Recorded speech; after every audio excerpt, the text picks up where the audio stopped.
National Respiratory Chapter.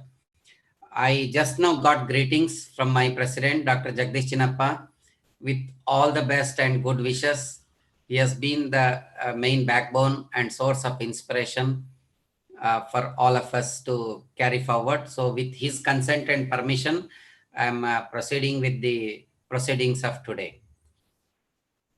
What can I say for wonderful support from all of you?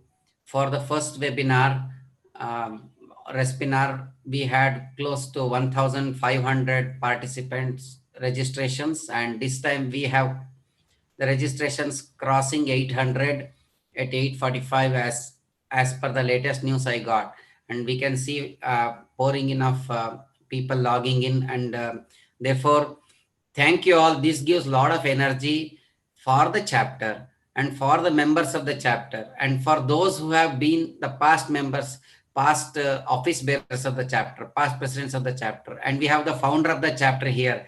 So it gives an immense pleasure for them to take this academic activity forward. And mainly, this is the thing that helps us.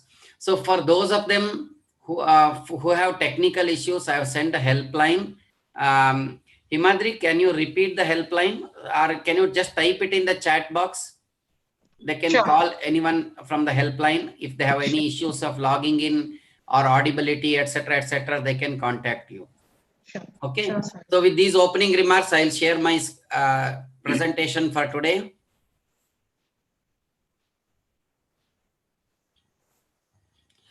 So greetings from all of us, the entire family of respiratory chapter. I'm just one of them right now with you, being the secretary, sharing the platform. But behind this, there is effort of the entire team. So I will thank all the president, vice president, our Dr. Kashi Prabhakar Murthy, and all the executive members across the country who have put in all the efforts to make this Respinar a successful one. So this Respinar will be a regular feature on every Monday at 9 p.m. and you will have wonderful faculties from across the country as well as from abroad. We will have mix of youngsters, researchers, and excellent speakers getting you wonderful respirology to your doorstep. In spite of all the fatigue of webinars, keep this Respinar alive.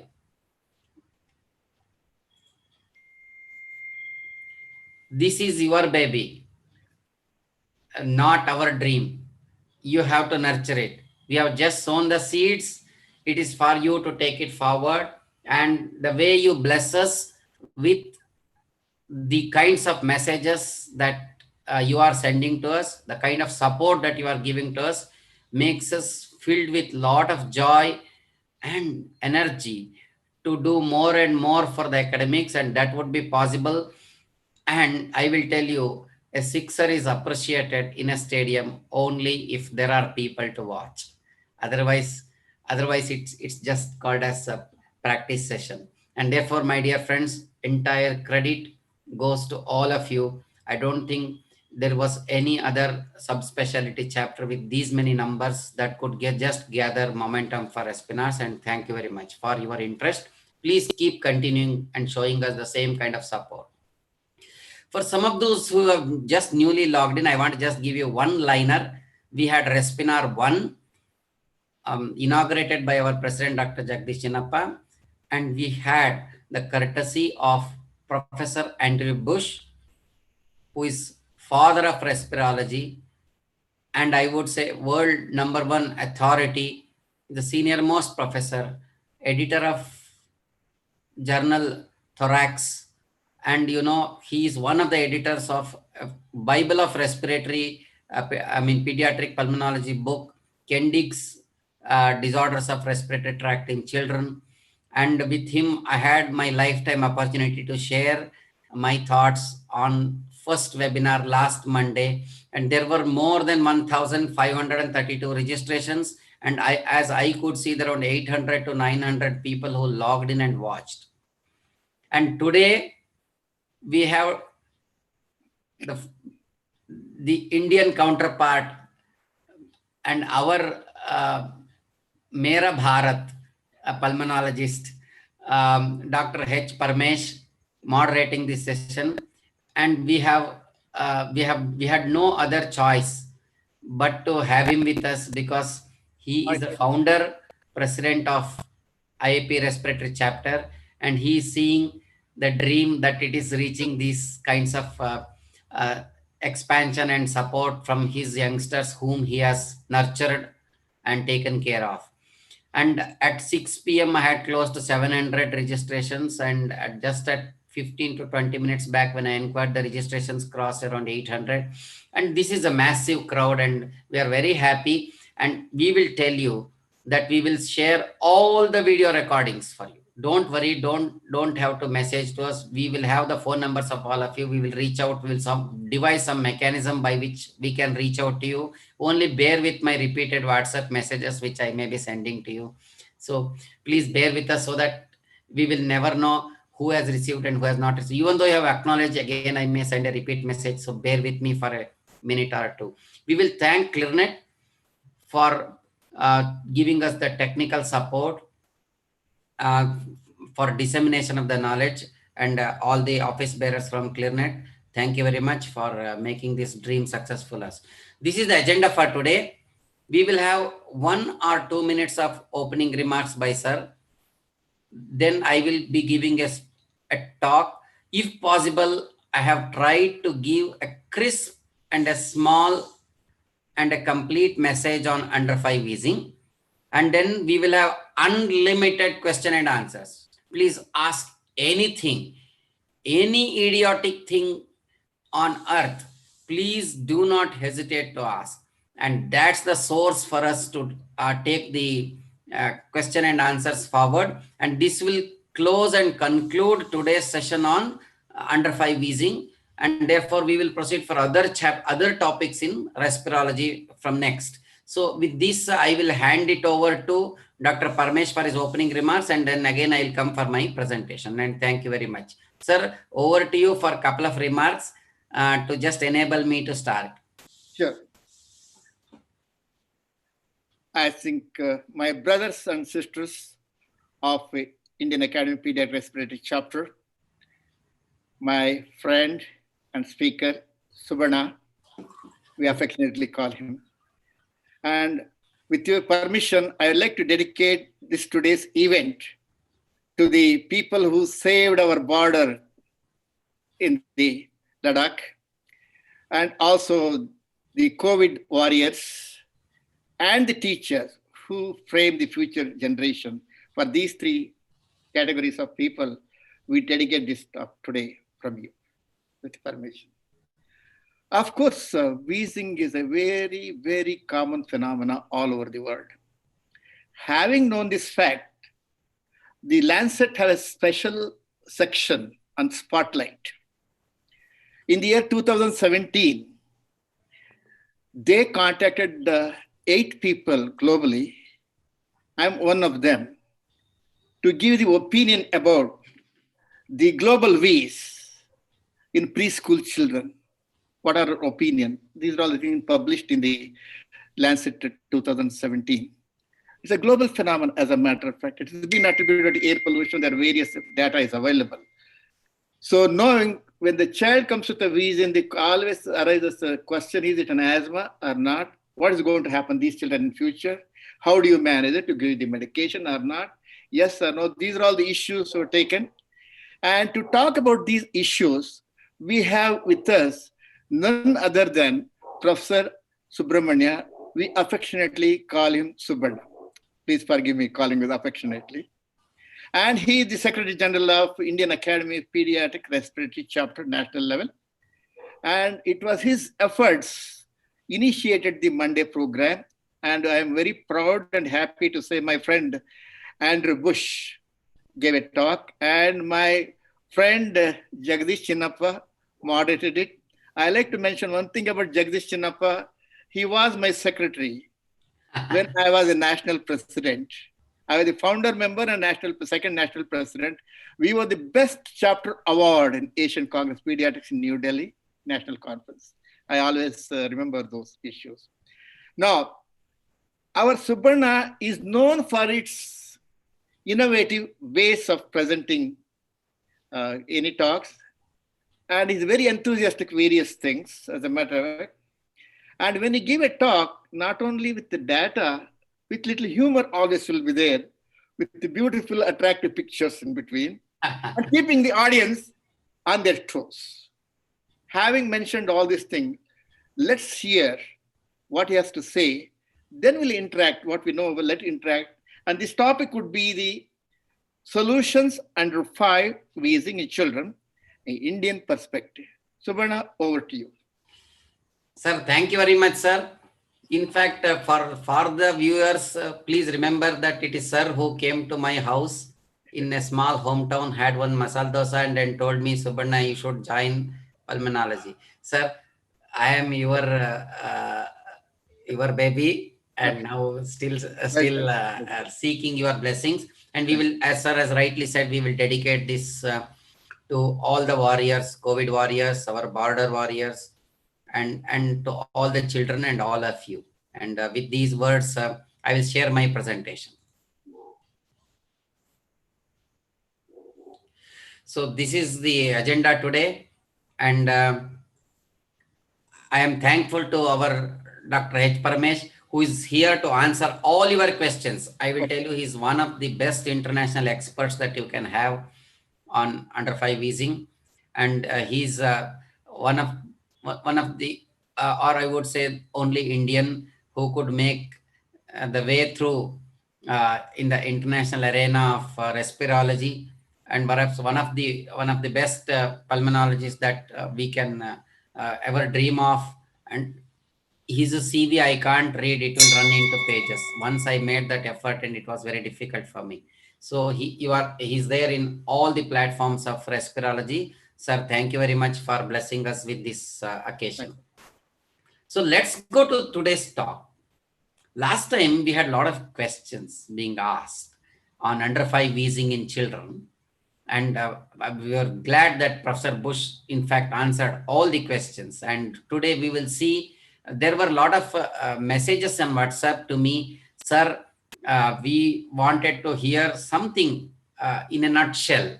If you can give for under 5 wheezing, because conference after conference, meetings after meetings have only confused us than helped us in under 5 wheezing. So there are questions, so are there solutions? So whenever there is a problem, there is always a solution. And if we are not able to give the solution, it only means that we have not understood the problem. So my dear friends, let me try my best. I'm the junior most in the field of pulmonology, trying to solve, if at all I can, for you solutions in under 5 wheezing. Let me make my target very clear. The solutions are mainly for general practicing pediatricians and some of the students at the periphery or at the receiving end, where they are at the patient interface or in front of a child, what to do. Now I have got a wheezing kid. Am I clear? This talk may not be for those epidemiologists. My apologies to them, and those highly qualified academicians or those researchers in the field. You are free to do the research, and because of your research and efforts, we are able to concise it and give a small capsule to the practicing pediatricians at the periphery. So therefore, my dear friends, are you all ready? And whatever may be your experience and your knowledge on under 5 wheezing, now put yourself into a nutshell or a mindset of a simple practicing pediatricians as to what to do and how to go about wheezing in children. And let me take you through this journey. What is the thing called wheezing? Let's have understanding. Wheezing is a song. So there are definitions of wheezing, rales, rhonchi, etc. Let's not complicate the terminology, but let us understand that wheezing is both a symptom and a sign. It's a symptom that is documented. When I say fever, we say some mother says fever, but we always ask the mother, did you record a temperature? Just to confirm Is that what she is referring to is fever? And similarly, we should ask couple of questions to find out is what that the mother is referring to is a wheeze, because many mothers may just tell some remarks and they may or may not mean a wheeze, and what you understand a wheeze is what the same thing with the mother also understand it as a wheeze. And this connect is the most important point. And the studies have shown that history by a mother, history by a grandmother, I'm just adding, but the studies have shown the parental reporting of wheezing is quite good. It's not bad. But there are some false positives. When the parents say wheeze, they may not be actually referring to wheeze, some kind of gora sounds which are non-specific and may not refer to the wheeze that we are actually understanding by wheeze. So there has to be some proper connect. First, what we are referring to as wheezing. This is point number one.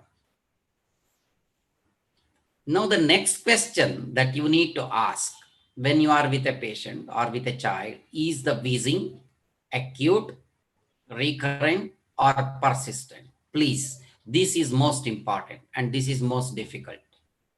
Acute does not mean that the patient has come to you for the first time. It means that the patient is having it for the first time. He may be seeing you after 5-6 visits, 5-6 episodes of wheezing, but he may not be telling you all that. Please understand. There may not be documentation of wheezings in the past. There may be only prescriptions in his box. There may not be any findings that are written by the previous pediatricians or by yourself when you have seen him in the past. There could be only salbutamol prescriptions, which will give you an indirect understanding of that probably he must have had a wheeze. But unfortunately, we write salbutamol for each and everything, starting from cold to alveolar cry. So therefore, that makes the job little difficult as to find out is it acute, recurrent, or persistent. The differentiation between recurrent and persistent at times may be difficult because you may find sometimes so-called overlapping syndromes. What I meant by overlapping syndromes is, suppose a child is in a nursery or a play school, it jumps from one wheezing episode to another wheezing episode, and the mother tells that he has been sick for past 2 months, and she doesn't refer to that he was all right for some time in between for short periods of time. So it is for you to take a smart history and find out the second message is wheezing acute, recurrent, or persistent. That's very, very important. When we refer to acute wheezing in young, less than 2 years, my dear friends, for all practical purposes, it is bronchiolitis. Let's give a simple message. I do understand you may beg to differ with me, but for all practical purposes, the most common cause of wheezing below 2 years of age, acute, is bronchiolitis, and it is clinical diagnosis. This is more an obstruction of airways than an infection. Number one, it is a syndrome, not a disease. We never say bronchiolitis is RSV infection. We say bronchiolitis as a syndrome of wheezing that occurs below 2 years of age due to heterogeneous causes. So therefore, it's not a disease, but a syndrome. My dear friends, when I say syndrome, investigations don't help because it is heterogeneous. And therefore, you will have varieties of bronchiolitis that you would see. And different viruses behave differently for bronchiolitis. And severity is assessed by degree of obstruction and degree of hypoxia. And therefore, my dear friends, no hypoxia is mild. Hypoxia presence is moderate, and severe hypoxia, as evidenced by altered sensorium or, or any other features thereof, is severe bronchiolitis. It's pretty simple. Don't put all the bronchiolitis in one platform and therefore see. And my dear friends, our last and a simple message for all of you: in bronchiolitis, treatment is essentially symptomatic because it is colds in the chest. Colds in the nose is common cold. Colds in the chest is bronchiolitis. And what is the treatment for common cold? Wait for 7 days. What is the treatment for bronchiolitis? Wait watchfully for 7 days. That's all. and therefore treatment is essentially treatment of hypoxia, not a treatment of bronchiolitis, treatment of supportive care in the form of IV fluids. All other things that you read are questionable and lack evidence, and I would say lack solid evidence. Please don't be mesmerized by rosy articles on hypertonic saline, salbutamol, steroids, antibiotics, macrolides, so on and so forth. Please put all of them down in your box and just keep concentrating on oxygen and give oxygen properly. Can it recur? It can recur. And in whom it recurs? Those with small airways. Those children who are low birth weights, intubated at birth, and those who are born horoscopically with small caliber airways, they may recur to wheeze because of problems in anatomy of caliber. They may recur once or twice, but if they recur frequently, there should be reason for recurrence, which I'm going to come again. So therefore, my dear friends, I'm done with simple first, that is bronchiolitis. Number two, can wheezing also happen in children older than 2 years? Yes. These are called as colds in the chest. You may hear various terminologies: wheeze associated lower respiratory tract infection, viral associated wheezes of pneumonia, so on and so forth. My dear friends, these are also acute wheezing in older children. The treatment is again essentially symptomatic. You may try bronchodilators with varying degrees of success. You will not have 100% success, my dear friends. You can go for all desperate measures of airway clearance, supportive care, and treatment of fever, paracetamol, reduce the work of breathing, give them plenty of oral fluids if they're mild, intravenous fluids, treat them symptomatically again. All these viral lower respiratory tract infections are going to become better. So we are done with wheezing below 2 years, acute wheezing above 2 years, but below 5 years. What to do when the wheezing is recurrent? Now it comes again and again. My question is, okay, wheezing is coming again and again. Is child normal or is the child abnormal? This is very, very important question you have to ask. What I mean by normal child, the child is essentially normal. Nothing wrong with the child. It's just that the child wheezes again and again. It's born with small airways, and it is going to get colds in the chest quite frequently for various reasons that you and me know very well. So here I am focusing to this important category. Now the wheezing is recurrent, but the child is normal. How do I recognize that this is a recurrent wheeze in a normal child? How does they behave? These episodes are brief. They don't wheeze for 15 days, my dear friends. They don't cough for more than a week or two. They don't have prolonged episodes of beyond 10 days. Did you understand? They are having predictable and brief episodes. I would say episodes that are defined by the normalcy. They are normal in the interval period.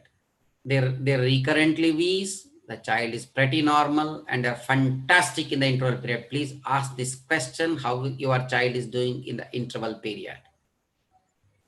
Therefore, in these children, should I wait and watch? Because the child is normal, the airway is abnormal. Abnormal means abnormally small. Did you understand? So should I wait and watch? Yes. These are the children who will outgrow the wheezing as they grow older. They do not have any risk factors, which I'm going to talk a little later, not to confuse you at this stage. At this stage, remember, they have brief episodes and they do better. And why these children outgrow the wheezing? Don't you remember in your practice, some Ramesh, some Joy, some Pawan came to your clinic when they are 2 months, 3 months, 4 months, again, 3-4 times in 9 months, and suddenly In the next year, you will see that they are not visiting your clinic. Have you seen them in practice? Yes. And you will be wondering, have they gone to neighboring pediatrician? They're not visiting me. And you will be happy when the mother comes back with the second child and tells that, sir, because if you're that last medicine, my child is fantastic and now there are no problems at all. And now the second child has come with wheezing and cough again. Do you recollect these patients? Mind you, these are the children who are outgrowing the wheezing. They form large chunk of your practice. Maybe 2/3 of the wheezing that you see in practice are going to become better with age and recover by 5 years. What are the reasons for improvement with the age? Improvement in the airway caliber, and therefore wheeze is a function of obstruction, and obstruction do not happen. Number one. Number two, the viral episodes decrease with the age. They are very common. Younger the child, older they are, viral infections are common and hardly they happen in the adults. Do you agree? Third, due to some unknown immunological mechanisms, they do outgrow the wheezing, and therefore majority of the children are fine by 5 years of age. Or I would say they become finer and finer. They are better in the second year compared to first year. They are better in the third year compared to second year. They are better in the fourth year compared to third year. And they are fantastic at fifth year compared to 4 years. By the time they go to LKG, by the time they go to first standard, they're fantastic. Is this message very clear to you? You don't worry what you do for them. Do whatever that you are doing, except irrationally writing antibiotics and irrational prescription of cough syrups, irrational prescriptions of antihistamines, irrational nebulizations that you are doing. Please remember that these children are going to do well in spite of your treatment, and they are going to do better. So it just requires counseling by you. Am I done with the message number one? That majority of the children with under 5 wheezing whom you see in practice are perfectly normal children. Number two, I said recurrent wheezing and a normal child. Can I have a recurrent wheezing but an abnormal child? This is very, very important. And I say a child is normal when there is no abnormality, and you have to pick them up. And that's the exercise that I want all of you to do. So therefore, my second question is, why this child is abnormal? Is it because that a child has a serious underlying disease which I have not recognized? And you need to ask the questions. Very important. So therefore, this is a diagnosis of exclusion, and you have to ask these questions. Are there associated symptoms like recurrent fever, recurrent vomiting, recurrent diarrhea, recurrent otitis media? Did you understand, my dear friend? There could be n number of questions that you need to ask to find out the underlying disease. And you are in front of the child, you know how best to make a diagnosis of a disease, not me. And the symptoms sometimes may not be recurrent, they may be persistent, and this is important. When the symptoms goes beyond 2 weeks, 3 weeks, or 4 weeks, more than the expected duration for that particular illness, then it is called persistent. And persistent symptoms but not recurrent symptoms, please ask them. If there is isolated symptoms, asthma cannot happen with only cough. Asthma cannot happen with only wheeze. Asthma cannot happen with only breathlessness. It has to be a combination of all the three, or more than two of the three. Did you understand, my dear friends? If there is an isolated wheeze, it is not asthma. So it could be something else. If there are multi-system features, if the growth of the child is affected, and if you could see clubbing, and if the child do not respond to bronchodilators, my dear friends, you need to take care of these children, and they form small subset of your practice in wheezing, and could be just around less than 5%. I'm just sorry for the epidemiology, but I told you it's for the general practitioners. But you must recognize them, even if it is less than 5 to 10%. You must recognize them and investigate them if you are confident of provisional diagnosis. If you are not confident of a diagnosis, please refer them to an appropriate institution or to a Voice is a pulmonologist who problem. can take care.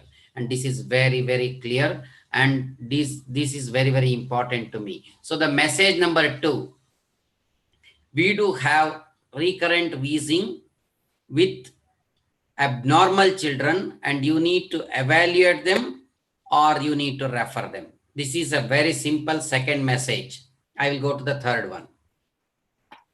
You may have children, trait number 3, who would come with recurrent symptoms that fit into asthma syndrome.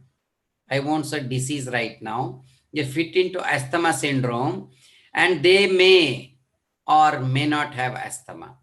So this is a trait that you would see in practice, and there the answer is either yes for asthma or no for asthma. Have I made this clear to you? This is a third category that you would get in practice, and either they will have asthma or no asthma. If I were to take Dr. Parmesh's reference of prevalence of asthma in India, it is somewhere around 20 to 30% in cities with traffic before COVID, and sometimes it globally, if you take, it's around 10%. I'm sorry for making it simple for you. 1 in 10 child can have asthma. So therefore, my dear friends, you may have little more than the real asthma as a recurrent wheezer, and therefore maybe 2 or 3 times more than them. So therefore, you will have around 1/3 of children who would present to you with this asthma syndrome, not asthma as a disease, and you have to filter and segregate them into yes or no for asthma, which is common. No asthma is more common when they are younger. Yes, asthma is common when they are older. Have I made this simple for you? Again, I'll come back to you.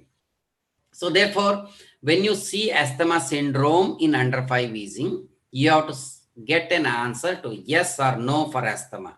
So I will tell you in which are the situations you will say no for asthma straightforward. You don't have to ask anybody. It is there in your clinic. So not an asthma, but an asthma syndrome. 1, if they are too young. Please don't make a diagnosis of asthma when they are too young. You may not be correct. If somebody was asking me in the chat box in the last many webinars that we were attending, sir, tell me how young, the youngest age at which you can diagnose asthma. This is a very common question that we get. So my dear pediatrician, for those of you who would put in the chat box how young, what is the youngest age at which you can diagnose asthma, my answer is, how young are you as a pediatrician? You know, the older you are, you will not make a diagnosis in younger child. Younger you are, immediately after some fellowship or some degree from abroad or from sophisticated MD, that the best gold medalist that you are coming, you may be inquisitive and enthusiastic to make a diagnosis of asthma in too young. Please exercise caution when you are diagnosed them in young. I don't say you are wrong, but you might be wrong because it is more likely to be not an asthma than an asthma in that age group, and you must roll out differential diagnosis. This is my caution. Number 2, generally asthmatic children are not very sick. They are called as happy wheezers. You know, they're wheeze, and when you relieve them, they are very happy. Do you recollect all of them? So once they are sick, that means it is not inflammation, it is infection. So the moment they are sick, the cause of wheezing is quite simple. My dear friends, in asthma syndrome, if they're recurrently sick, then they are wheezing. That means again, they may not be asthma. Asthmatic children appear very sick when they are having very severe flare-ups and they go to PICU when there is a situation of hypoxia. Otherwise, they'll be wheezing, but they will still be smiling or they'll be sipping tea or coffee. Number 3, when they are febrile.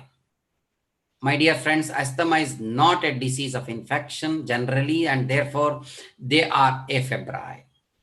So in an asthma syndrome, if you find a young child, if you find a sick child, and if you find a febrile child, please, the last one, if they're not responding to your bronchodilators, this is not asthma. Please boldly tell this mother, look here, let's wait and watch. At this stage, maybe XYZ pediatrician called it as an asthma.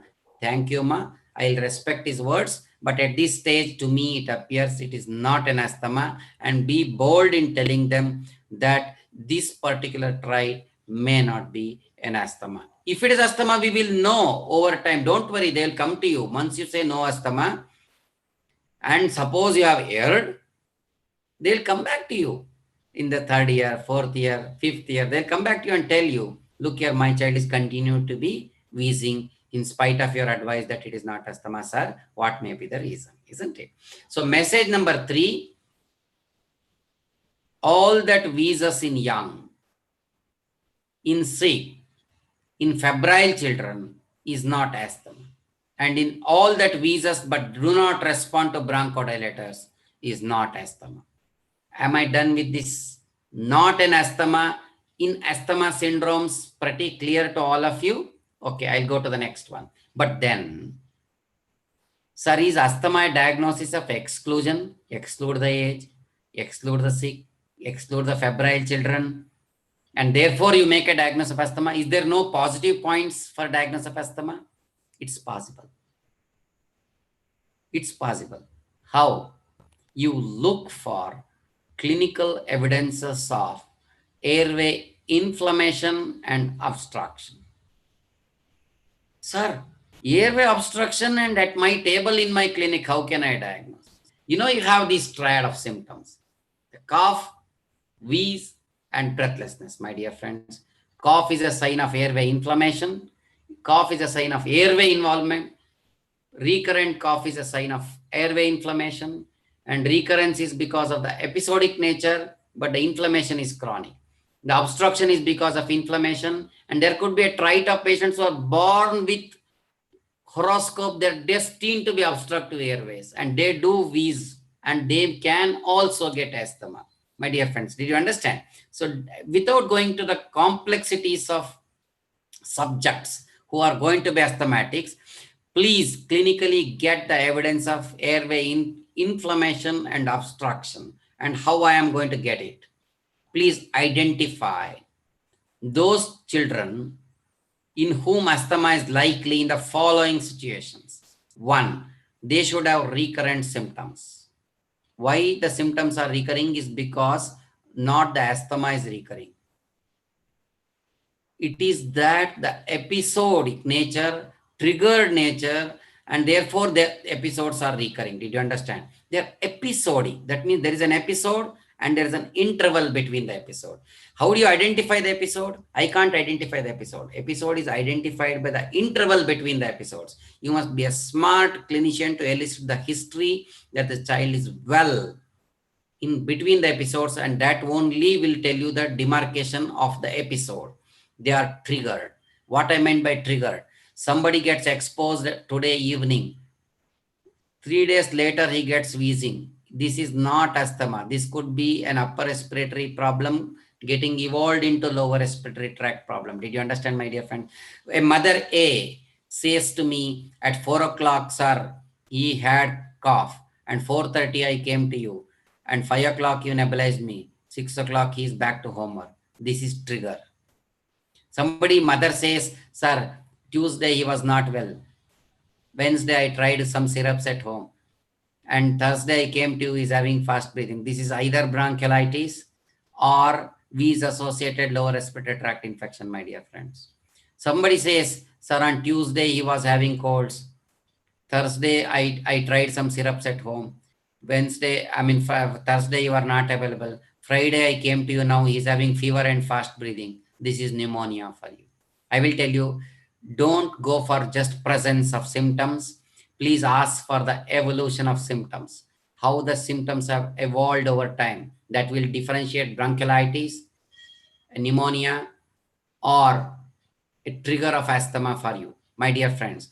And the most important point is family history, family history, and family history. Why I'm coming to this family history? Family history will tell me the genetics of asthma, likely or unlikely in that particular family, and with reference to that index child.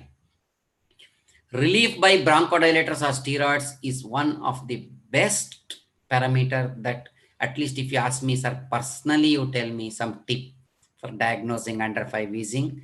I cannot give a better tip than a predictable, fantastic response to bronchodilator. What I mean by response to bronchodilator, you give salbutamol on Tuesday, cough reduced on Saturday is not response to bronchodilator after 3 days, my dear friends. You give salbutamol at 7 o'clock, at 7:30, you are fine. That is called as predictable and an excellent response to bronchodilator. If somebody says, sir, your syrup worked, not your antibiotics, beware that he is a candidate having reversible airflow obstruction. It is not going to tell you asthma or no asthma. It's going to tell you reversible airflow obstruction. And reversible airflow obstruction in somebody with a positive family history will tell you that there is a genetic basis for reversible airflow obstruction. And presence of cough will tell you this is a reversible airflow obstruction with airway inflammation and therefore asthma. And I think I made you how qualifiers help you to make and identify asthmatics. Sir, you tell so many things in a webinar. When I'm listening to, everything looks fine. But when I go to my clinic again, I'm confused. Does it not happen? It has happened to me in the past. So therefore, my dear friends, how do I decide in my clinic whether somebody in asthmatic syndrome is an asthma or no asthma, especially under 5 wheezing? There are 3 nice approaches, and this is the most important slide I want all of you to focus, because this is important to me, my dear friends. There are 3 approaches to under 5 wheezing into asthma. One is the syndromic approach, which I was telling you. What I meant by syndromic approach, you have the symptoms of cough, wheeze, breathlessness, positive family history, febrile episodes, recurrent, episodic, triggered, seasonal, etc., etc. That means it fits into asthma syndrome. Did you understand? So that is one way of looking at it. Second is identifying the phenotypes.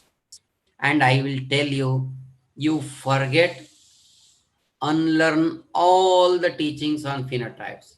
Phenotypes is the most confusing area of under 5 wheezing. So in future, if you are listening to them as a simple practicing pediatricians, these phenotypes are only going to confuse you. Only faculties understand what is phenotype, and for the practitioners it's very difficult. It took a lot of time for me to understand phenotypes. Please don't do the exercise of understanding phenotypes, because there are a lot of drawbacks of identifying the phenotypes. Somebody is an episodic wheezer, then he becomes a multi-trigger wheezer.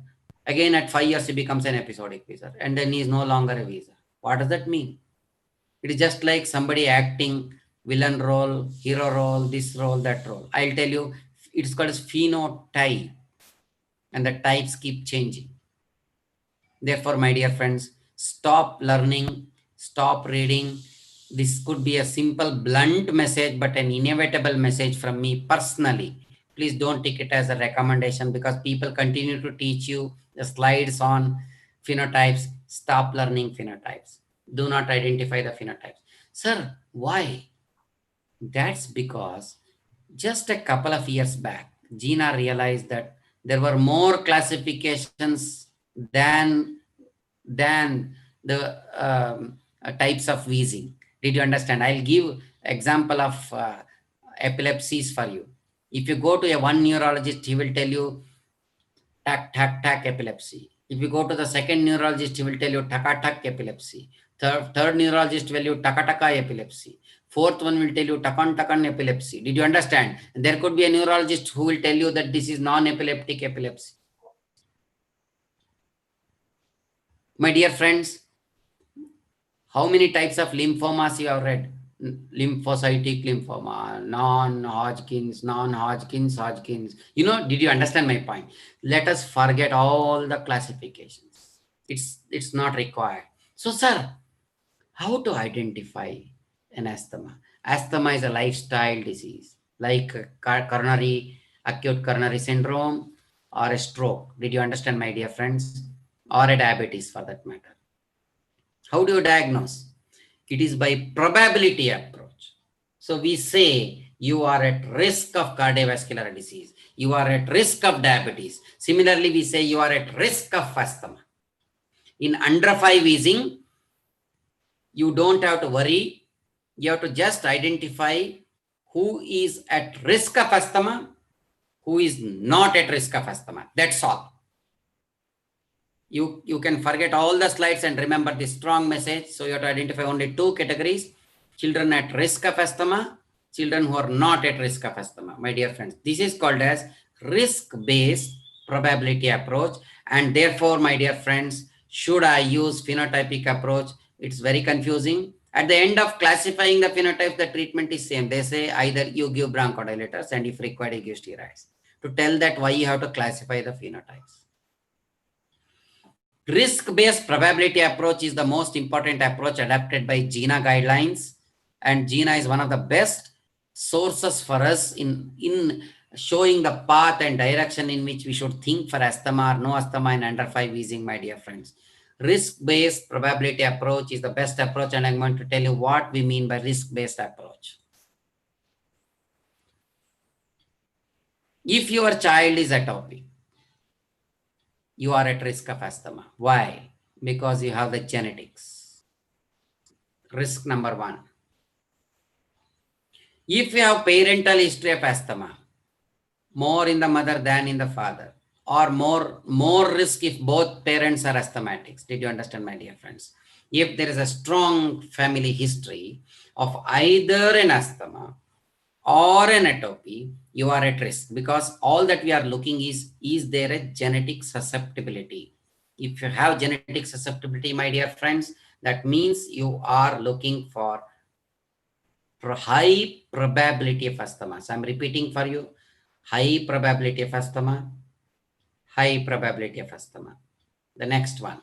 So therefore, current understanding of risk-based probability approach of asthma, yes, no, under 5 wheezing, I'm telling you, if you are at lowest risk, if the duration of colds is less than 10 days, if you have less than 3 colds per year, if the child is normal in the interval period, and if there is no family history.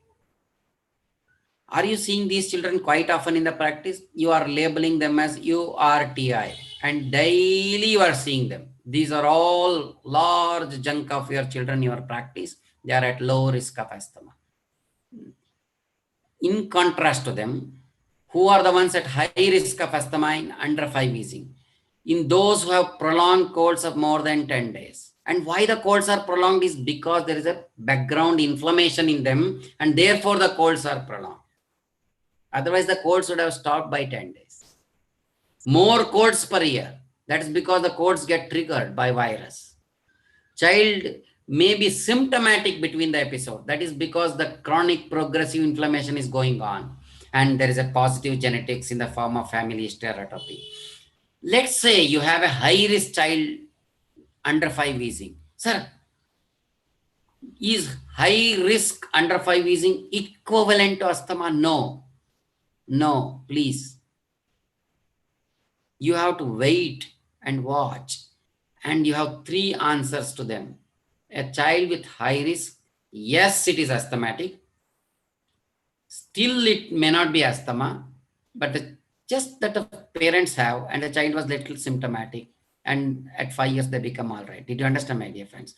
And in future they may get it again. You will never know. Asthma, it can come, go, or it may be silent, and at 40 years of age you may get. So you can have all permutations and combinations possible in recurrent wheezing. But let's not complicate the issue. But to give you, I told you, I committed in the beginning of my talk that I'm going to oversimplify the topic for you than complicating it. If you want a complicated respinar, I will give you for 1 hour. But for the sake of simplification, I'm telling you, in this category, is it yes for asthma, no for asthma, or is it maybe? I have not yet decided. Is it possible? Okay. So you have in recurrent under 5 wheezing answer yes and no for asthma, my dear friends. So if it is obvious asthma, sir, any Tom, Dick and Harry can tell this asthma. Yes, go ahead and treat. Sir, this is an ordinary cold, sir. Just 2 or 3 episodes of wheezing it has got. And once it responded to bronchodilator, other times it did not respond to bronchodilator. Don't ask too many questions. Fine. It's not an asthma. Relax. If it is asthma, it's going to come back.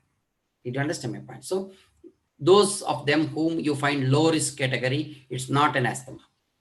Number 3, when in doubt, what you will do in cricket? You ask for third umpire. Correct? No? What is that? When you are not decided whether it is asthma or not asthma, in a high risk category, I'm repeating it for you, in a high risk category, then you can give trial of inhalation corticosteroids. What? Why? If it is asthma, it will listen to inhalation corticosteroids. It responds to inhalation corticosteroids. It responds predictably to inhalation corticosteroids. At the end of 12 weeks of therapy, a child will become better. And I'll repeat it for you. Trial of ICS is not equal to treatment with ICS. You are in doubt, you tell the mother, at the end of 3 months, I'll be able to tell you yes or no for asthma. You assure them, don't worry. What you are going to do? You are going to give twice daily 100 micrograms of budesonide morning and evening for 3 months. What will happen? A child A will respond at 12 weeks. Fantastic. And when you stop, there is no tapering. You stop at 12 weeks. When the child responds and after stopping steroids, inhalation corticosteroids, it gets the symptoms again. And you restart the steroids, it becomes fine. That means it is steroid responsive trait. And what did I say in the beginning? The most important, what is responding to bronchodilator and what is responding to steroid is asthma. You categorically tell that mother, yes, your child has asthma and he should be on low dose inhalation corticosteroids as per the protocol of management of asthma. Am I clear? 1. A child B will not respond at all to inhalation corticosteroids. Why it is not responding? Because it is not asthma. And how do you know the response? You have to wait for 3 or 4 weeks. Don't go for response on very second day. You have started 12 weeks of trial of therapy, and on 5th or 6th week, you will look at and evaluate, is this my child not responding? So after 4 or 5 weeks, or at the end of 6 weeks, you decide it is not responding to inhalation corticosteroids. Then you work for differential diagnosis of asthma. Am I clear? Okay. A child A responds to trial of therapy, but later it does not come back at all. It's fine. Don't worry, no. He has outgrown under 5 easy. So at the end of trial of therapy, you will have only 3 things. 1, it is not asthma, therefore it is not responding to trial of ICS. It is asthma. It responded, and after stopping it, symptoms came back, and on reintroduction, it is fine. That is 100% proved that it is asthma. And somebody who just responds and may not come back, don't worry. It could be just that some anti-inflammatory drug has done the trick for you, but that child may not get the resurgence of symptoms now, but it may get it in future. We will never know. That leave it at that. You have to just cross 5 years. After 5 years, what you can do PFTs and confirm. The problem is we cannot do, large number of pediatricians cannot do pulmonary function tests and document and demonstrate reversible airway obstruction below 5 years. That's the problem, my dear friends. It is a subjective diagnosis, not an objective diagnosis. And that's where, and if there is no response to trial of ICS, please do not hesitate to revise your diagnosis. It is not an asthma, and change your approach. Now I understand when to call a V is an asthma. Am I clear? Don't worry about those phenotypes, this, that, all, forget it. Identify the children at risk and give a trial of ICS. If response is asthma, otherwise is not an asthma. Is that a simple message for all of you, my dear friends? So therefore, how should I treat? Sir, your decision on whether it is asthma or not is late. But today, how should I treat him in my clinic? Correct? You have only 2 drugs to give. Either you will give a bronchodilator or an inhalation corticosteroids. Correct, my dear friends? So you can give bronchodilators in the following category. 1, infrequent episodes. Infrequent means less than at 6 weeks to 8 weeks interval. No interval symptoms, viral episodes, and no risk factors. That means only bronchodilator qualifying traits of under 5 easy. Did you understand? So in these category, you are going to give only bronchodilators. So when you can give low dose inhalation corticosteroids apart from trial of therapy. Did you understand? If asthma is likely, or if your answer to asthma is yes, and you have more than 3 episodes per year. If your answer to asthma is yes, and if you have less than 3 episodes per year, you don't have to give inhalation corticosteroids. You can just give bronchodilators only, and still it is asthma under 5. Am I coming to step 1 of Gina, and am I clarifying it for you? If you have less than 3 episodes, and still it is an asthma by all qualifiers, but episodes are infrequent and less, just give only bronchodilators. And only when there is episodes. Did you understand? Suppose if more than 3 episodes are there per year, generally, this is just a general guideline, 2.5 episodes. Don't tell me, don't ask me like that. Generally, if the episodes are more than 3, why 3? Because 3 means apart from the seasons, you are also having the episode. Did you understand? Predictably during seasons, a child can have 2 or less than 3 episodes. It's possible in a child due to reasons other than asthma. And when it is asthma, it will definitely have 3 or more episodes per year. Is that message clear? Fine. Asthma unlikely, but episodes are too frequent. Sir, every month he is coming for VC. And whenever I give him bronchodilator or steroids, he becomes better. Did you understand? That means you have to revise your diagnosis of asthma. You might not have given proper trial of therapy or not properly diagnosed in them. Revise. This is not revision of diagnosis to give differential diagnosis. This is the revision of diagnosis to give diagnosis of asthma in them. So asthma unlikely, but the episodes are now becoming frequent. Third, after a trial of ICS. So my dear friends, you should know when to start low dose inhalation corticosteroids in under 5 wheezing. Three categories. After a trial of ICS with confirmation of asthma. Unlikely asthma, but too frequent episodes, you can give low dose inhalation corticosteroids and wait and watch. Nothing will happen on that. Third, asthma likely and more than 3 episodes per year. So therefore, you would give low dose inhalation corticosteroids. My dear friends, lastly, I'll come to current understanding of under 5 wheezing. You have 2 traits. Trait A, trait B with inflammation as the predominant, and they do respond to inhalation corticosteroids. Trait A is variable and fixed airflow obstruction in them. That means they're born with small airways and they will respond to bronchodilator, my dear friends. They will do well. They may outgrow, but they may be the future candidates for risk of COPD. Those born with small airways will continue to have small airways when they are 40, 50 years. So in adults, you will have 2 types of COPDs. One, those born with small airways. Therefore, they are adults with small airways and COPD.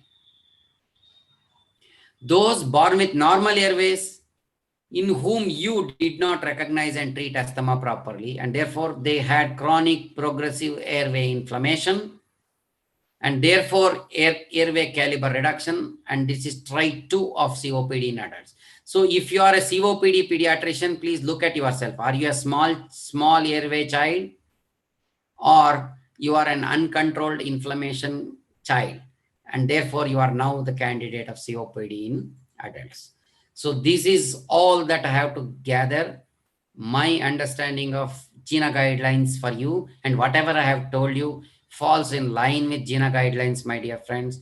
And this is the simplest guidelines. And those of you who have not read guidelines, please, there are more than 100 pages of GINA. Please read everything. Don't read only pediatric section. Majority of the explanation is in adult section, and you have to read it. We unfortunately are handicapped. Clinical diagnosis is the only diagnosis. I can't do PFTs. There are centers which do PFTs under 5. Don't worry about them. Generally, as a practicing pediatrician, I can't do PFTs. in less than 5 children. So I rely upon clinical diagnosis. Are you still confused about under 5 wheezing, my dear friends? Don't worry. There is only one solution for under 5 wheezing. What is that solution? WhatsApp to me and become members of IAP respiratory chapter and join our learning. You will easily understand and recognize asthma, no asthma, at risk of asthma, probable asthma, not asthma at all in under 5 wheezing, my dear friends. So it is pretty simple for all of you to understand under 5 wheezing, and it is pretty simple. There's a lot of demand from many pediatricians across the country by WhatsApp message to me, sir, please give some clarity on under 5 wheezing, and therefore I had to give this session. And thank you, my dear friends. I'm stop sharing, and then we will listen to all the questions and we will answer all the questions of you on under 5 wheezing. Hope that this session is made the things clear for you in under 5 wheezing, which is one of the most difficult areas to handle for pediatricians today. And I feel that I have done the justice. Sir, I will dedicate it to my Guruji, you only. You have taught us how to diagnose asthma and how to approach under 5 wheezing. Sir, there will be questions and we will take up all the questions. I have been presenting. I was not seeing the questions. Sir, I will read the questions for you because you have to, no. You should have the privilege of answering all the questions. Oh my God. Sir, no. It is my privilege to listen to you for questions. So let me start from question number 1. Sir, season for bronchiolitis. Somebody is asking in India. Is there a season? Yes, there is a season.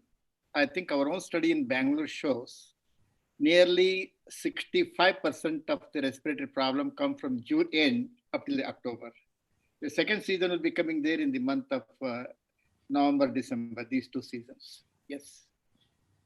Sir, second question is, should they use the term called HRAD? They are using the term in the chat box and question answer. I think, please some clarify whether they should call it asthma or HRAD.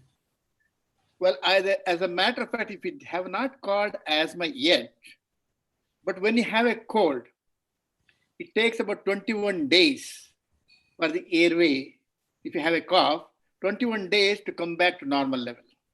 Until that time, cold within 10 days, it clears up, week to 10 days. But reactivity will be there. They'll continue to cough, the temperature change, dust, whole lot of things, they'll react to that. They react to that, that will go away. Yes. So reactive airway disease only will tell you about reactivity of the airways, not about the inflammation. So therefore, asthma is a syndrome of not reactivity, or hyperreactivity syndrome of inflammation, which is the hardcore of the asthma. So therefore, we will not use the term HRAD anymore. Please don't write it in your prescriptions. Write asthma or just write recurrent under 5 wheezer under evaluation. Doesn't matter. But don't write only salbutamol as a prescription. Please write something that will help at least you next time. Dr. Suresh Babu, sir, he has greetings for you and he has asked a question. Dr. Suresh Babu has a PS Babu, I think it's Dr. Suresh Babu only. He was the past president of the respiratory chapter. Under him, I was the treasurer. He is asking this question, percentage of under 5 with wheezing going on for asthma later in life.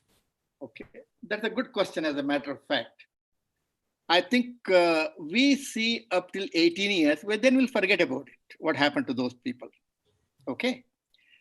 Now, our own study shows that nearly people who have been admitted to the over 270 patients who are admitted for wheezing under 5, what will happen to those children? Majority of them are asthma we diagnose. The second most common is the bronchiolitis. What will happen to those children following that? Nearly 28.5% of them will develop asthma later on. Okay. Now, Sukumaran's study has shown is recently he mentioned about 15%. Now, one of the study being followed for a long period of time was from Melbourne, Australia. They have the highest asthma prevalence all over the world, nearly 30% asthma they have it. New Zealand and all these things with on clean air. That's a different story why it is. Now, these people, Phelan group, followed up these children two groups. As in a child under 5, you diagnose an asthma, severe asthma. What will happen to those people in 42 years later on? Children who diagnose Wheezer in the first infancy and non-Wheezer, what will happen to those groups? People diagnosed by the physician as an asthma, 70% relapse by age of 42 years. Who have been diagnosed as a severe asthma, 90% were relapsed. Infant who had a wheezing, diagnosed as Wheezer, nearly 40% developed asthma, 42 years. Who never had any wheezing, 15% relapsed. This is the situation. I think later on they're going to end up with that one because we are not following, we don't know that one. Yeah, correct, sir. Can we just say from both of us that the God has already written the horoscope whether you are going to get asthma or not in the genetics, but it is just the question of environment which will decide you when you will get the symptoms. I think now the balance between more towards the environment. Environment.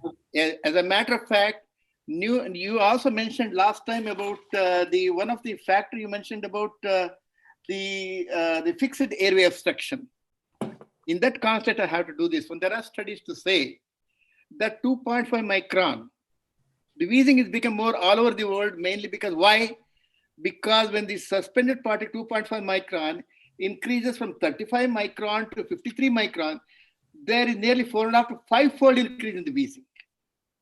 Our own study shows under 5, nearly 75% children wheeze. Under 1 year, nearly 28 to 29% are wheezers. So now, the people who have been exposed to all these things, mother been inhaled those things, their microvascular coagulopathy will happen in the placenta. That is placental coagulopathy syndrome. If it is more of those things, the fetus will get the less nutrition. Those somehow got the stillbirths. If they survive, they have nearly 30% have the premature birth. Correct. Children born with premature birth or children who have small for dead babies, they are the one who have fixed airway obstruction. Correct. That means to say, sir, if the lung growth is affected, then definitely they will have fixed airway obstruction. And if the lung caliber is affected, they will have dynamic or variable airflow obstruction. In addition to that, an infant who grows too much of weight in the first year, those are 3 group of children have fixed airway obstruction. They are going to develop, as you mentioned, about asthma later on, and they are leading to airway obstruction. Okay, sir. Yeah, obstruction. Thank you. I'll go to the next question. How do you differentiate an infectious wheeze? I think I will answer because I have told in the talk, because it might have been answered by then he has asked too early. Infection is diagnosed by the presence of fever and a typical syndrome of infection. And will the video be available? Yes. Somebody has asked, sir, is there a role for deriphyllin? I think we should not be talking of deriphyllin in 2020. I think, sir, you wanted to still respect the drug deriphyllin in asthma. I think what I mean to say, in a situation where none of the thing is available, available. Okay. In that situation, because ICON studies, we include all these things. Depending on your situation, utilize that one. Because what we mentioned about it, it is go to the personal level. Dealing with the biological system, availability, affordability, accessibility, we have to use that one. No problem, it can be used. Sir, we want one-line answer on Montelukast. No, I will specify the question because I'm seeing a lot of questions. One-line answer means not for asthma, not for colds. And I think I will tell you, I'll tell the straight away message to the practicing pediatricians. For asthma, Montelukast is an inferior alternative to steroids. Don't use. You can use inhalation corticosteroids. Number 1. There may be a small subset. Don't worry about them right now. To start with, you should start with inhalation corticosteroids. The second subset is ordinary colds, which you see for 2 to 3 days cold. Everybody is writing Montelukast with levocetirizine. If there is a family history, don't do double game, triple game and all that. Don't write only. Please write whatever simple things that you have to give: saline nasal drops, paracetamol, symptomatic, observation. Now I am coming to a specific question. When a child is recurrent wheeze is not diagnosed as asthma, is not a common cold, he is having recurrence, he is, I would say, asthma in evolution. Is there a role for Montelukast? Let me specify the question for you. Yes, I think first of all, I want to divide this question going through this one. Yes, steroid is the best anti-inflammatory. There's no question about it. And second thing is montelukast has a role to play. I don't want to go to the phenotypes and all because you disagreed and all this thing. No, I can argue. phenotypes will, sir, let us not confuse them with phenotypes. Yes, See, I and you can discuss, but for them, yes. it's too No, I confusing. don't want to confuse. Yeah. Yes, the matter among the 8 experts who have been interviewed, they say all of us use the bronchodilator, number one. Anyways, you can investigate later, whatever it is, because it gives at least normal people in children, it gives 13% improvement. And adult is 10% improvement. That's why anything 15% improvement, if that much improvement is good enough, use it anyways, it doesn't matter whether bronchiolitis, asthma, or infection, whatever it is. Use the bronchodilators. And if there's a clue for anything, use the steroid. We say that. But however, montelukast being recommended is viral related wheezing. And as a matter of fact, Daniel Go, the pulmonologist from the Singapore, his wife, is one of the members involved in this one. She says, I want to use the montelukast first, any viral related asthma. See, there is an opinion is there, except opinion is there, but you have to use the anti-inflammatory. She prefers that. Yes. I think, sir, we will summarize it for the audience that there are 2 traits of under 5 wheezing, one with predominant obstruction in whom you will use bronchodilators. In any case, you are going to use bronchodilators. Yes. The question is whether you are going to use steroids. If you have evidence of inflammation, then you are going to use steroids. And always, and as always, montelukast is an inferior anti-inflammatory compared to inhalation corticosteroids. That is widely and properly with level 1 evidence accepted by all. Montelukast is more, I'm sorry for these words, sir, with your permission, montelukast is more pharma driven than evidence driven. I mean, for the kind of popularity that it enjoyed in the last few years, I would say that there have been pros and cons, people fighting for montelukast, yes, no. I think we have a small set of patients in whom montelukast can be given. With permission of sir, I will tell you, if you have allergic rhinitis with asthma, and if you want to have some kind of steroid sparing effect, you can add montelukast in them. And I think for that, we will have a separate session on allergic rhinitis. Please don't bring allergic rhinitis to under 5 wheezers. So let us not take that message here. Only for under 5 wheezing, for those whom we have not yet made the diagnosis of asthma, I think will not prescribe a montelukast. That can be a simple message. Okay, sir. They say, can we give Budecort nebulization for under 5 wheezing for 3 to 4 days? This is very common practice. Yes, sir. Inhaled steroid, as a matter, the dose has to be a little higher in the asthmatic if you wheeze. Can be given if you have a suspicion, whether you give inhalation therapy, dose will be higher, or oral therapy, injection. If you suspect anything like under 5 wheeze, evidence some asthma symptoms are there, suspicion, please go ahead and give it, any one of them. Sir, there are around 400 plus participants still not having their dinner, but we will assure them that we will answer all the questions today. Sir, we will give you permission for you to have food in between while we will be live. I think I will take the privilege from the audience and tell you, sir, if you are waiting for something, please go ahead, but at the same time answer to our questions. Go ahead, yes. Sir, sir, next question is, so therefore the message is that the studies of budesonide being used in acute flare-ups have been done with the trials of more than 1,500 to 2,000 micrograms of the drug being used in acute flare-up, and then seen not your 1/2 respule BD, 3/4 respule BD, 1 respule BD for 3 days, 5 days. I think that doesn't help much.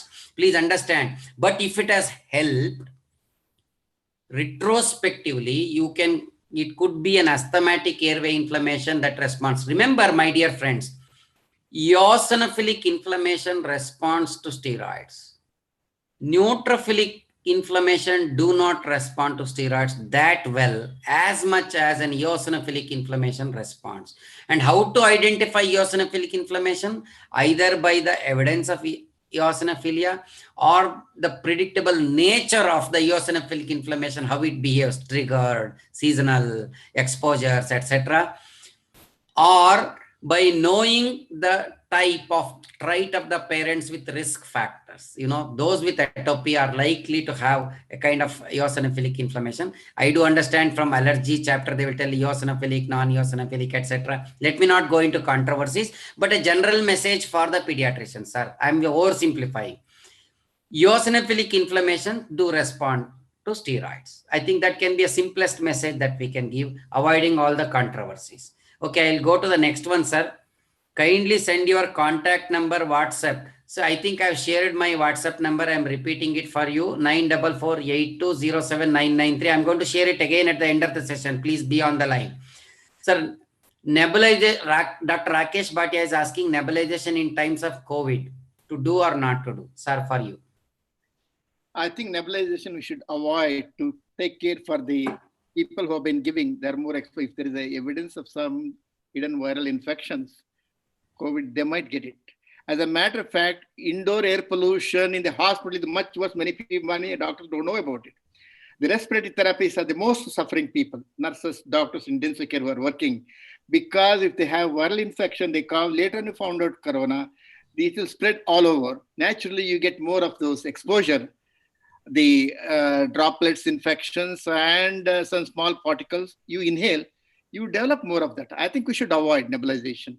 Okay, so I would say avoid unnecessary nebulization, but when nebulization is inevitable, like in a severe flare-up, some dying child, don't hesitate, but you take all the precautions. Something like, yeah, you should be in an ICU setting, proper precautions. No, suppose that it is inevitable, but there is no excuse for you getting exposed. Unnecessary nebulization, like every cold, ear discharge, sir, the pharyngitis. I mean, I'm just sorry for being so open. There were, I would say, many false indications for nebulizations which are doing. I think they all should be condemned, and it's not required. Yes. Now, the next question is, if Budecort nebulization is to be started, till how many months it has to be continued? I don't think we recommend Budecort nebulization for months together, because if you are diagnosed asthma, please give budesonide as MDI with spacer, and trial of therapy is with budesonide 100 microgram twice daily. Suppose you have a child 7 months old to be given a trial of therapy of 12 weeks, and the parents are uncomfortable of, I mean, too much.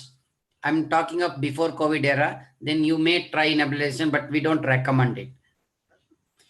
How many times you have used steroids and bronchodilators in cases of bronchiolitis? So this is a question on steroids in bronchiolitis, sir.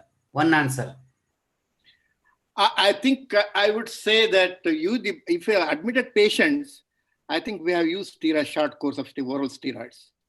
Okay. That reduces the hospitalization at least for about 1 day. Reduction in the hospital stay.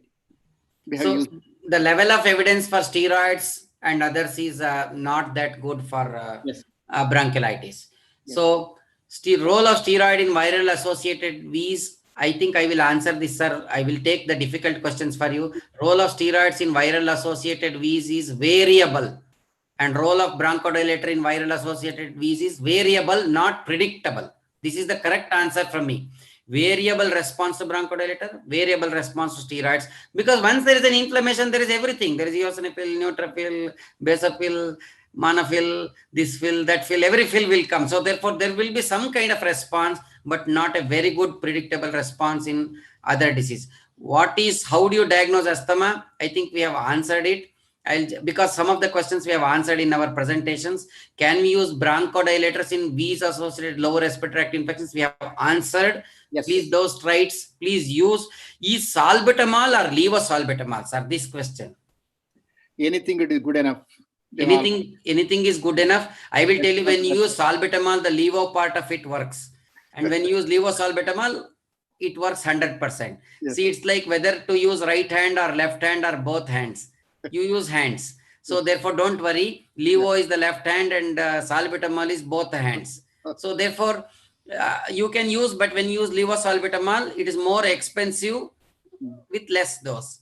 So when the salbutamol drug was brought under rate control, and they have to sell the salbutamol syrup for 12 rupees a bottle, they discovered levosalbutamol with 40 rupees per bottle. Please understand. So it works better for all Indians. You can go ahead and give salbutamol. Some academicians of Einstein level may tell that tremors are little more with salbutamol than levosalbutamol. Please don't worry about those Einstein people. And for a simple practicing pediatricians, either salbutamol or levosalbutamol is good enough, either as a syrup or as a respule. I think we have answered the doubt on salbutamol and levosalbutamol. How long the ICS has to be given in under 5 wheezing? Till you diagnose asthma. And after diagnosis of asthma, ideally lifelong. See, my question is how long the ICS to be given. My question is how long the airway inflammation will be there, please. Somebody anonymous has asked the question. So I'm going to ask the question back to him or her. How long the ICS has to be given in asthma? The answer is how long the airway inflammation will be there in asthma. As long as he is there on the mother earth, he is exposed to the triggers and inflammatory provokers, and therefore it is lifelong. The question is, can he be spared? Can he be given some holidays in ICS? Answer is yes. See, this is the simplest way of putting that question for you. Is fluticasone inhaler available or not available now? Fluticasone or budesonide? Somebody is asking, sir. I think I would vote for the fluticasone.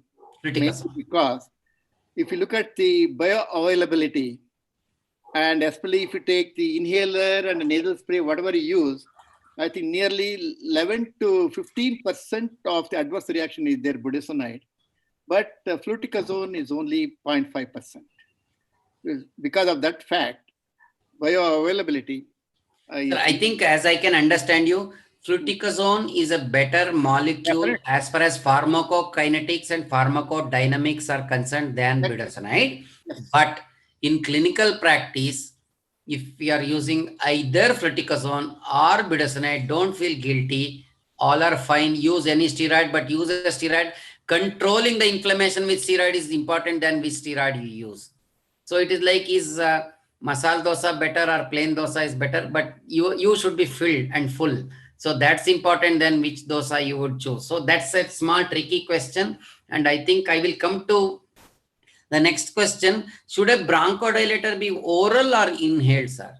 This is a question. Inhaled is always better than the oral, as a matter of fact. You get 1/10 the dose.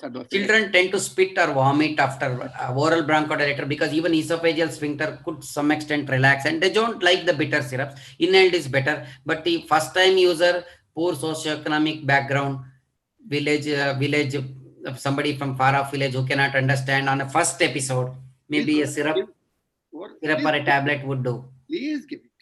Please give it. So my next question. Is duration of asthma episode important in counting the number of episodes? When I gave the message, I gave a strong message that more than 3 episodes per year would qualify for long-term low-dose inhalation corticosteroids. That is from GINA guidelines. So the question is less than 3 episodes, but one of the episode is prolonged. That is the question, sir. I think I tend to disagree to a certain extent here. You have to correct. Yeah, sir. You can disagree, sir. I will allow you free flow of thoughts. Earlier was there 3 episodes, earlier 2 episodes, 3 episodes. You forget all the episodes. You have 4 clinical parameters. Clinical diag 86% is only from the clinical history, as you rightly pointed out. Stethoscope contribute only 6%. 8% laboratory, so the atopic, non-atopic, that gives what variety it is, what is the future. Okay, keeping that in mind, I think among the 4 contributing factors, number 1, variable symptoms of this one, any episodes.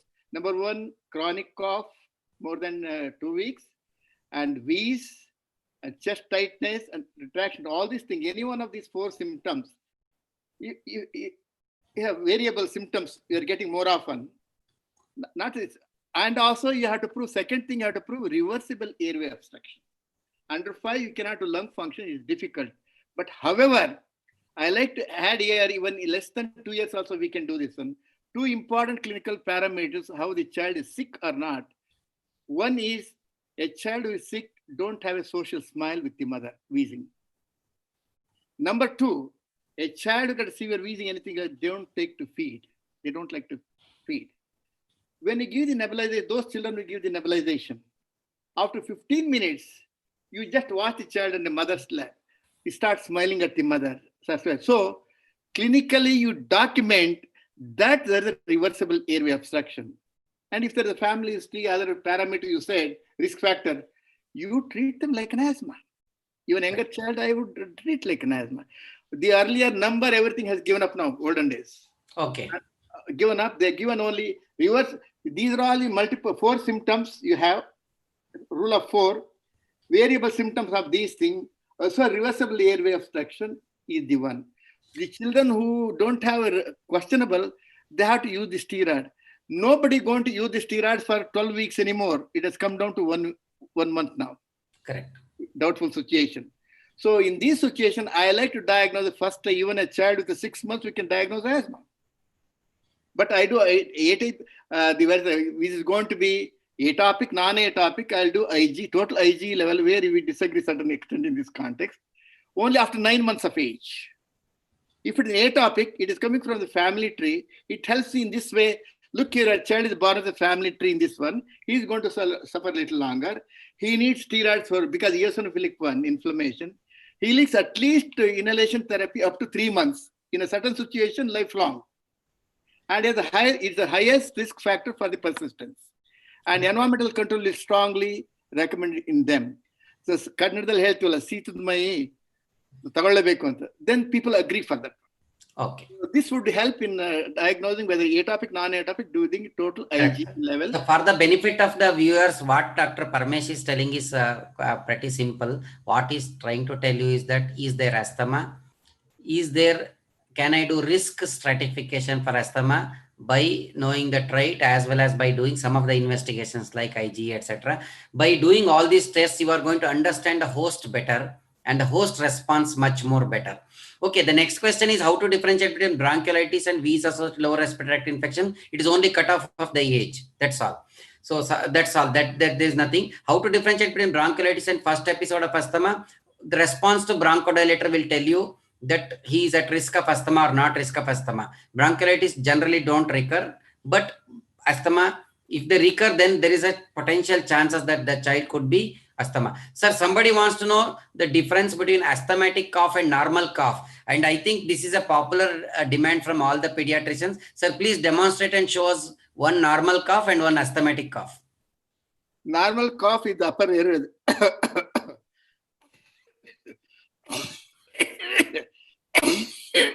This is what. But usually, normal cough with the upper airway comes in the soon he goes to bed. In between, he is all right.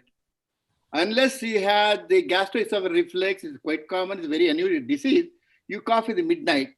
But the cough comes only between 4 a.m. to 6 a.m.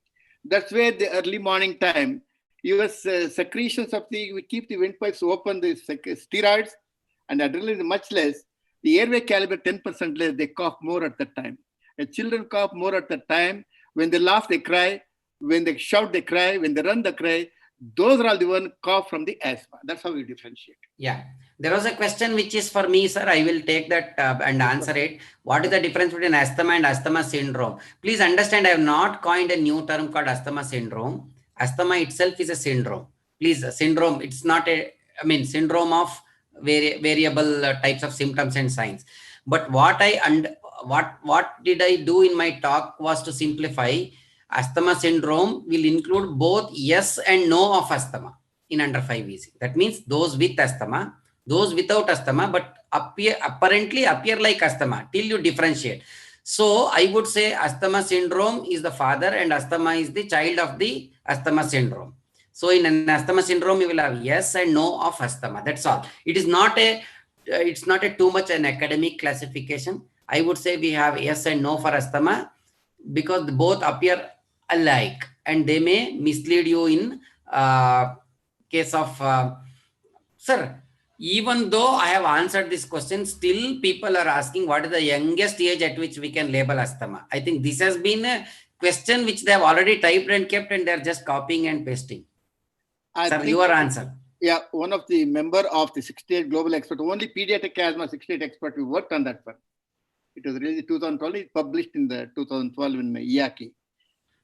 Now, Papadopoulos was the president of the work on that one. Any child who has that symptoms, variable symptoms, if we have documented reversible airway, that suspect is an asthma, is going to be asthma. So you can diagnose first asthma episode, which comes at 8 months or 9 months also, you can diagnose. Up to 6 months also, you can diagnose, depending on the situation. Somebody was asking, I will, correct, sir. Thank you. Somebody was asking this question and I will take that question. It is easy. So I will not leave it to you. 5 months old child came with mild fever, cough and wheezing. How to treat? I will tell you, you treat with bronchodilator. If it is fine, fine. No antibiotics because it is mild fever, you said.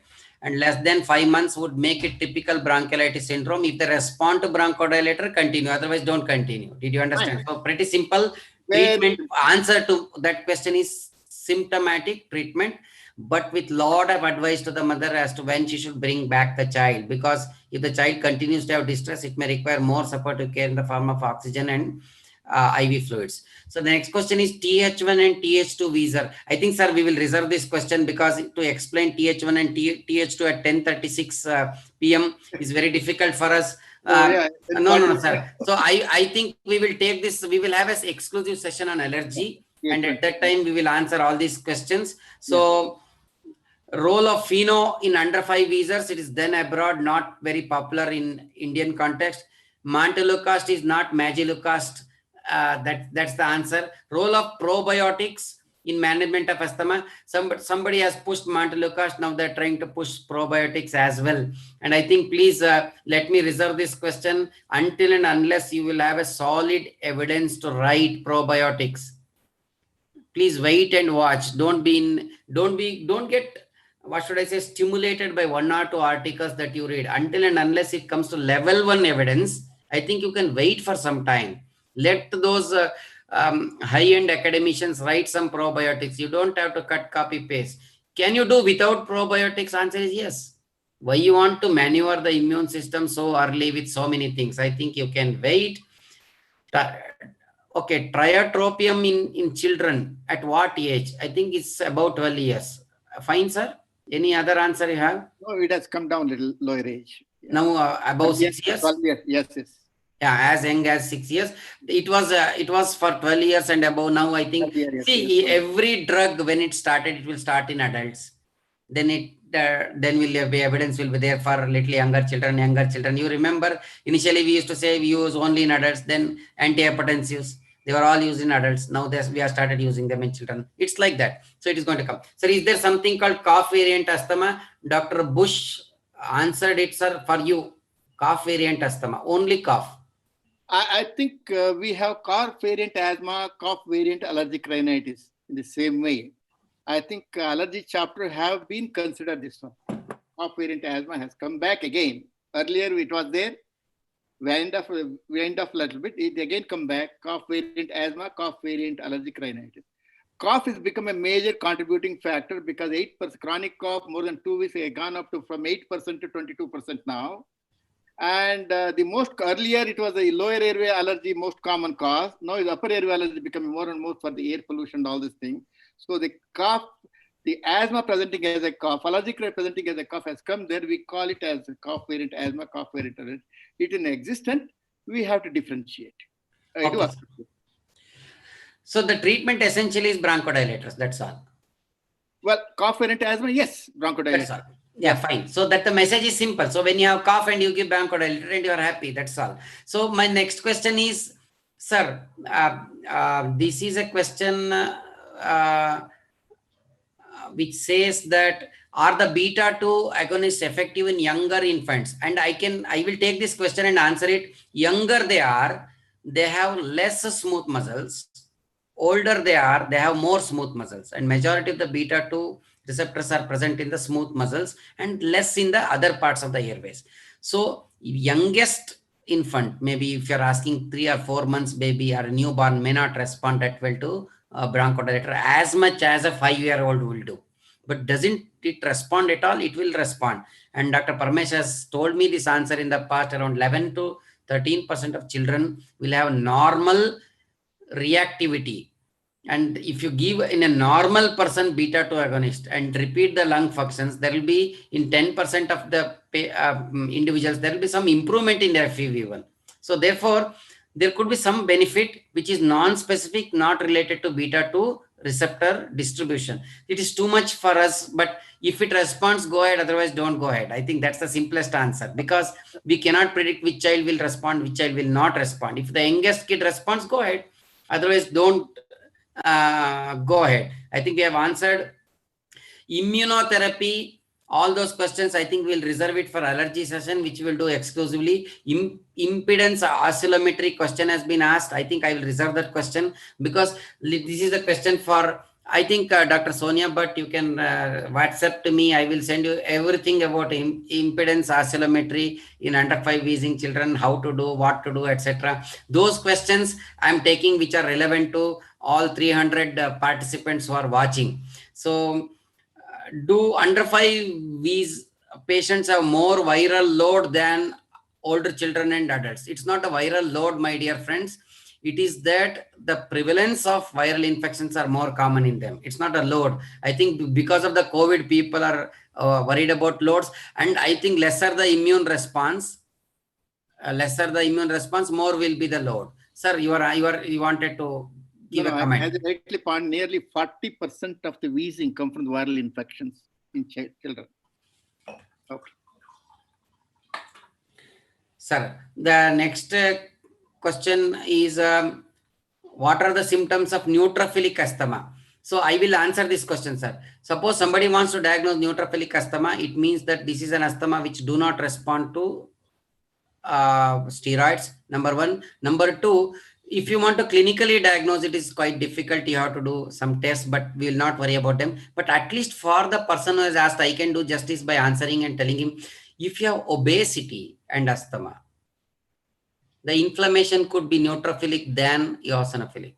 Obese children, sometimes they are refractory to steroids, probably because there is a mixed inflammation of both eosinophils and neutrophils, and sometimes they may have, and neutrophilic inflammation is a worst inflammation. If God asks you, should I ask for an eosinophilic inflammation or neutrophilic inflammation, please ask for eosinophilic inflammation, because it does respond.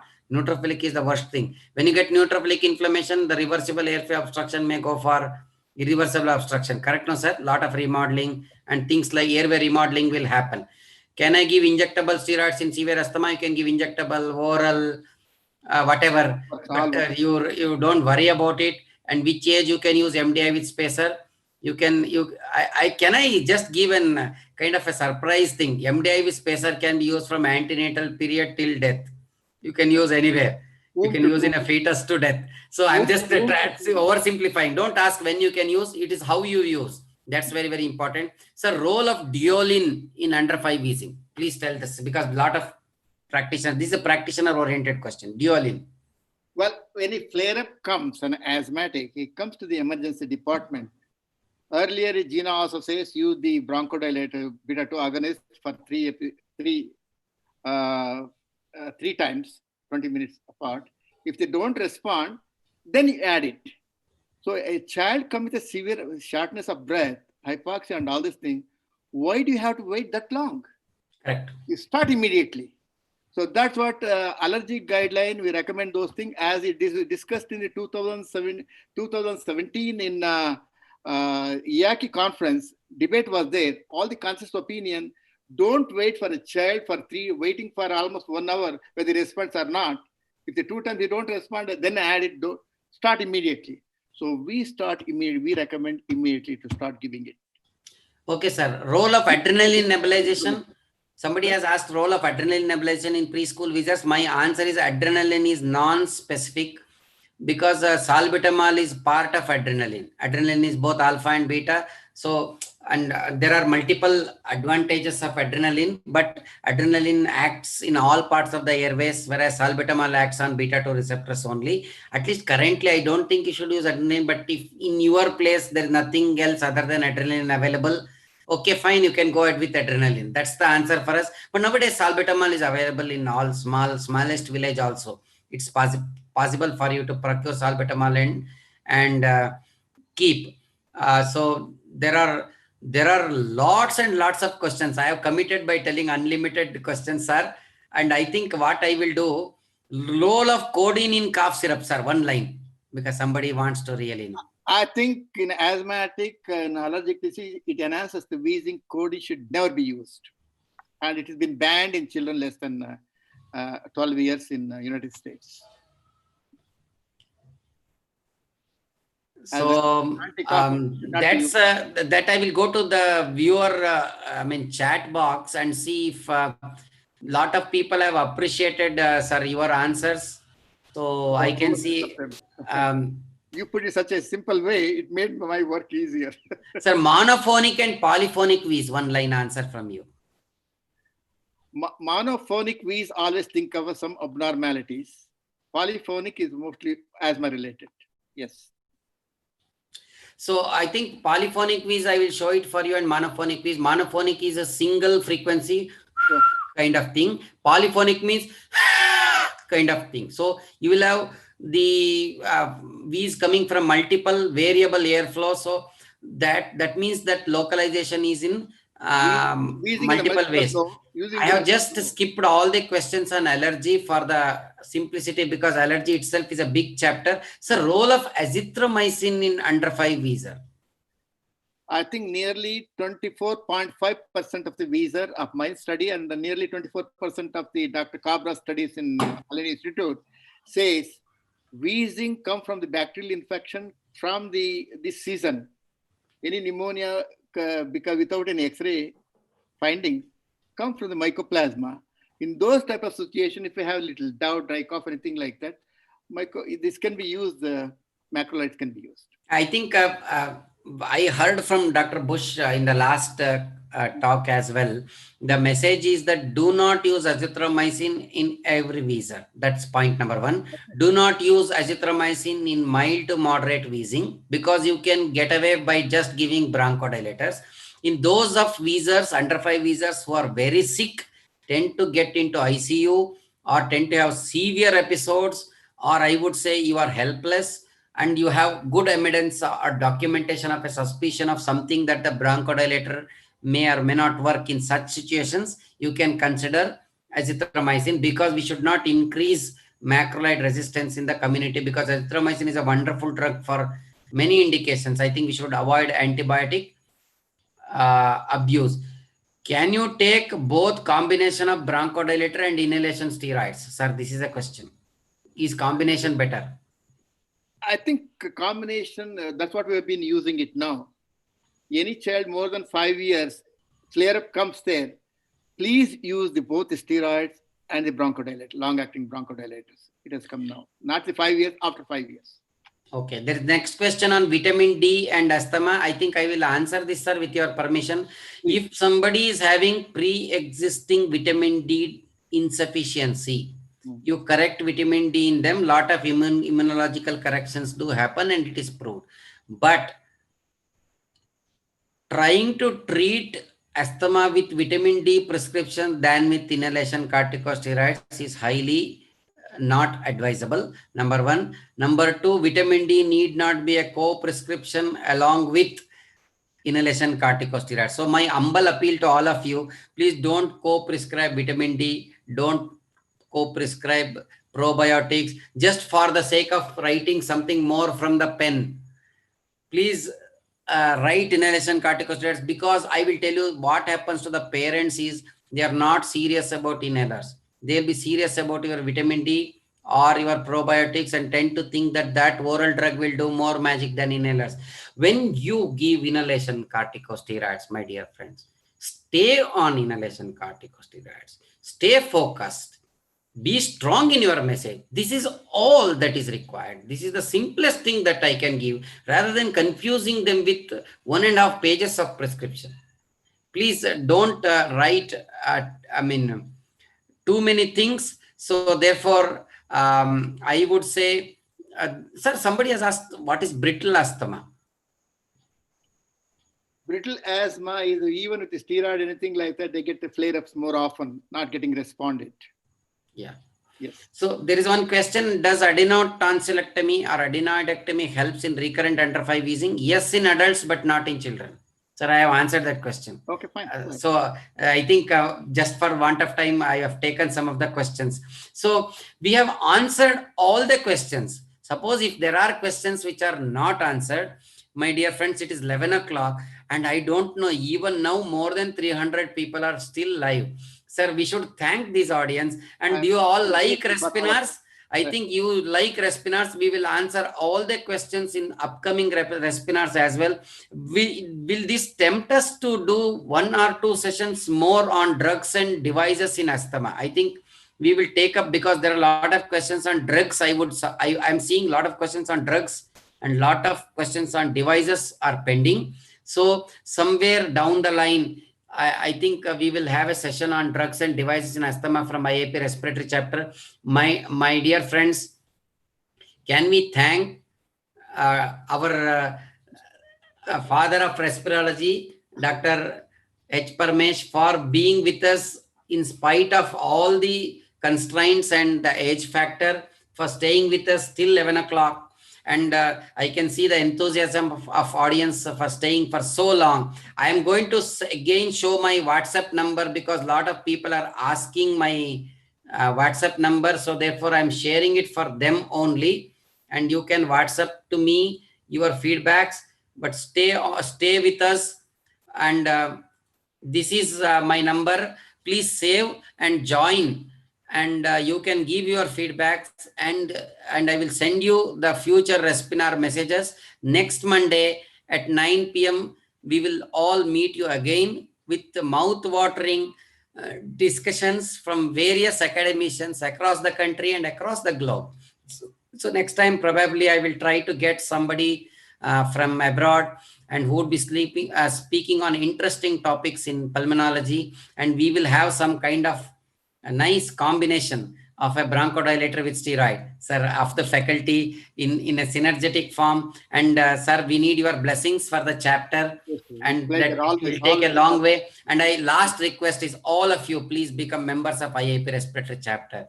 You will enjoy academics like anything, and respiratory medicine is your bread and butter in everyday practice. So with these small couple of words and some concluding, sir, one line concluding word from you, and then I will say good night and close, because you are so senior. So I would give the last word for you. I think let us work together and clear the environment pollution and reduce the respiratory diseases in the world globally. I think 2 pediatric people are taken a very active way. Lisa Priya from Manipur and Thunberg from the Sweden.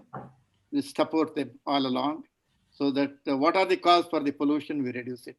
Let us work together for the better future for all of us. Let us breathe each other. Each one, teach one, plant one tree, maintain it. One full-grown tree, give enough oxygen for 4 people, free of cost. Each one of you need about 15,000 rupees of oxygen you breathe every day, free of cost. Free of cost per person. And your car needs about 50,000 rupees for 10 kilometers to run. I think we give 65,000 rupees for nature is provided, which protect us, which safeguard ourselves for the future, for the lung diseases and asthma and wheezing. Thank you very much. Not one sentence. Thank you very much, sir. The last corona epidemic has taught us a lot of lessons as to how to respect the environment and the viruses. And therefore, let us respect the nature and be the subservients of nature. See you next time at 9 o'clock. Monday sharp. Please be on your toes. Register early to avoid login problems. I will be bombarding you with lots of messages. Bear with me. Share with your friends. And don't say that we have not answered your questions. Suppose the questions are not answered, I will save all those questions. There will be one session on which only question and answers will be there. I may invite some more faculties and just have only question answer session and no presentations. All your doubts will be cleared. So don't worry. Stay with us in the respiratory chapter. See you again next time at 9 p.m. I will thank all the AB members, my president of the respiratory, Dr. Jagdish Chinnappa, and the person who made Dr. Jagdish Chinnappa, Dr. Parmesh sir, and who has blessed all of us. And thank you very much. Good night. Stay safe and stay fine. We'll see you Monday at 9 p.m. And thank you very much. Next Monday at 9 p.m. Thank you. Thank you, sir. Thank you. Good night. Good night. Say hello to me.